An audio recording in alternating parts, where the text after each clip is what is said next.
did not get an overall majority, had to govern with the support of smaller parties. Hung Parliament, minority government with support. Same again with Stanley Baldwin, 1923, and he was 50 seats short, only lasted 6 weeks. You can see how long each government lasted underneath the picture. He did then win a subsequent election with an overall majority, maybe a lesson for David Cameron there. 1929, Ramsay MacDonald, rather more successful, kept on for over 2 years with a minority government. And then we have this election classic, February 1974, so tight. Ted Heath trying to remain PM with fewer seats than Labour and lasted 3 days. And you're hearing maybe echoes of that story in some of the conversations we've already had in the studio tonight. After he stepped down, in comes Harold Wilson. He's Prime Minister, 17 seats short for 5 months. And then, of course, you have the October election. He's re-elected, but he hands over to James Callaghan. And James Callaghan loses his majority. And here, for the first time on the staircase, you actually have a formal coalition, the Lib Lab Pact. Jim Callaghan, 1977, again, didn't last very long. He has to struggle on afterwards for another 8 months after that pact falls apart. And just one more example for you, which is often glossed over. John Major in 1996 started with a very small majority. It came down because of death and defection, and he had a fairly torrid 5 months in a minority with the support of the Ulster Unionists. So if you go down this staircase, you actually only see one example here of a formal coalition. And the lesson seems to be they don't tend to end in formal coalitions, hung parliaments. They often end with the largest party governing with occasional support, policy by policy. And secondly, it's happened perhaps more often in recent history than we might imagine. David. Jeremy, thanks very much. Well, sitting beside me here in the centre of the studio, Peter Hennessy is Professor of Contemporary British History and has written about government endlessly and talked about it endlessly. Just take us through what you think the implication of this exit poll and a hung parliament is for the carrying on of government. Well, it was the Duke of Wellington in 1834 who said the King's government must be carried on.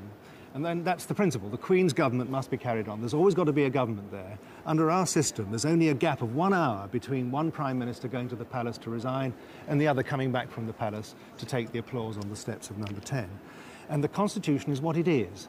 Notice that Nick Clegg and David Cameron made very cutting remarks about the tacit understandings that were made plain in a document prepared by the Palace and the Cabinet Office that was given to the Justice Select Committee at the end of February. But the Constitution is what it is. The Queen is only activated if the Prime Minister of the day resigns or he loses a vote of confidence, which a loss of a Queen's speech vote would be. You see, the Queen is crucial here. She must not be politicised, but the Queen is like Heineken Lager in our Constitution. There are parts of the Constitution that only she can reach.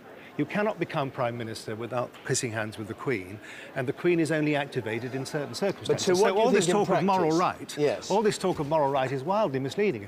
In the end, it's nothing to do with moral rights. It's how the parliamentary arithmetic plays out if it goes to the wire at the end of this month on a vote on the But this was Queen's speech. David Miliband talking about the moral right, wasn't it, a Yes. moment ago here? But, well, politicians, when they're about to lose power or about to gain it, can say things which are slightly squiffy. But what in reality do you think will happen? I mean, supposing that exit poll is correct, supposing the Tories don't have a majority, a working majority in the House of Commons. Well, today, because we're now past midnight, Friday, could be one of those days when the British Constitution goes on heat. And the Cabinet Office has got teams of 4 already to help with the brokerage. They won't take decisions, the Cabinet Office, at all. They're there to broker and to talk to people and to give practical advice, ready to go from tomorrow afternoon. But my hunch, David, would be if it is seriously hung, it will begin in earnest on Saturday morning. But equally, David Cameron could go, could he kick Gordon Brown out, which is what the Tories here are suggesting effectively, or Gordon Brown would go because he'd not done as well as he might, and could David Cameron go with a minority to the House of Commons and put a Queen's speech in and all the rest of it? He could. Mr Cameron will only be sent for if Gordon Brown resigns. And right. That is the plain fact of the Constitution. So it's, the Tories' game is to put as much pressure on him to resign. Indeed, they can claim all they like. What do you think? You're seeing two games, aren't you? On the one hand, the Tories need to say there's a massive swing in our favour. Gordon Brown has lost. We have the right. They might even have used the phrase the moral right to have government. On the other hand, you're seeing a concerted effort from the Cabinet to say, in David Miliband's word, that there is no moral right to a monopoly of power, the most overt wooing of the Liberal Democrats we've ever seen. They suddenly discover that they're very, very keen on electoral reform. They agree with them on the economy, and they think a coalition is the best way, it is implied, to deal with the economic crisis. This is a battle of two arguments. It is clear to me, though, if the Tories were above 300 seats in the Commons, they could quite easily get their business done. With the help of abstentions by some parties, with the help of some support, even on an ad hoc basis, it's quite possible. If our exit poll is wrong and they do worse than that, though, Dave, then you start to get into the territory where it would be quite difficult, and Labour and the Liberal Democrats might be tempted to say, well, look, if we combine, we'd be stronger. All right, well, we've got a long way to go. The Electoral Commission have come out and issued an unprecedented apology, in effect, or rebuke, if you like. The Electoral Commission is going to be undertaking a thorough review of what has happened. This is about people getting to the polling stations and not being able to vote. There should have been sufficient resources allocated to ensure everyone who wished to vote was able to do so. And they said they had to close the polls at 10, but anyone with a ballot paper by 10 should be allowed to use it. And this is where voters have been locked out: Manchester Withington, Hackney South, Sheffield Hallam, Penistone and City of Chester. And there may be more to come. We don't know, we'll see. Let's join Kirsty Walk now in Witney, where David Cameron's house is and where he's... Oh, Nick Clegg, I'm sorry. We're going to go to Sheffield and join Nick Clegg and Kirsty Walk. Kirsty, I gave you the wrong man. David, hello. I'm outside Nick Clegg's house with two of these would-be voters that didn't get a chance to cast their vote today.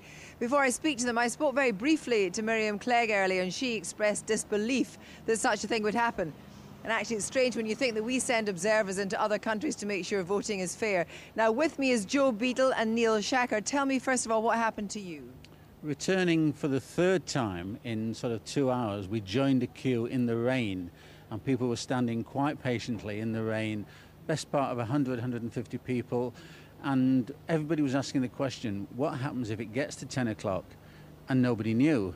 And nobody came out and said to you, we've got problems in here, we don't have enough people to take these votes? Nobody came out until 2 minutes after 10 and basically said, if you're not in the room, we cannot accept your vote, at which time a lot of people got very upset.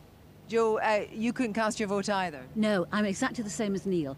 I looked in the polling station or at the queue at